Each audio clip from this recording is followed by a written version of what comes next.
สถาบันคนครัววิทยาศาสตร์การศึกษาและสถาบันกีฬากายกรรมถอดถอนบทเรียนเกี่ยวกับการนำใช้เทคโนโลยีเข้าในการเรียนการสอนที่มีประสิทธิภาพ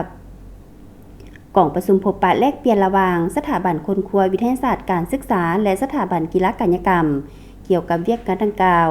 จัดขึ้นในวันที่5มิถุนายน2025ที่ห้องประชุมสถาบันคนครัววิทยาศาสตร์การศึกษาโดยให้เกียรติเข้าร่วมเป็นประธานของท่านอุทิศ ทิมณีผู้ชี้นำรวมสถาบันคนครัววิทยาศาสตร์การศึกษาทั้งเป็นห้องผู้อำนวยการและท่านกิ่งรัตนฟงสมุทรผู้อำนวยการสถาบันกีฬากายกรรมพร้อมด้วยคณะทั้ง2สถาบันมีหัวหน้าห้องหัวหน้าแผนกศูนย์แขนงห้องแขนงและวิชาการที่เกี่ยวข้องทั้ง2ฝ่ายเข้าร่วมกล่องประชุมดังกล่าวจัดขึ้นเพื่อทบทวนคืนเงื่อนไขและเหตุผลเกี่ยวกับหลักสูตรมัธยมศึกษาตอนต้นเป็นต้นแมนการปรับปรุงโครงห่างการพัฒนาหลักสูตรให้แทดเหมาะกับสภาพการเรียนการสอนในปัจจุบันให้ทันยุคทันเหตุการณ์เน้นเอานักเรียนเป็นใจกลางเคียงคู่กับการปฏิบัติตัวจริง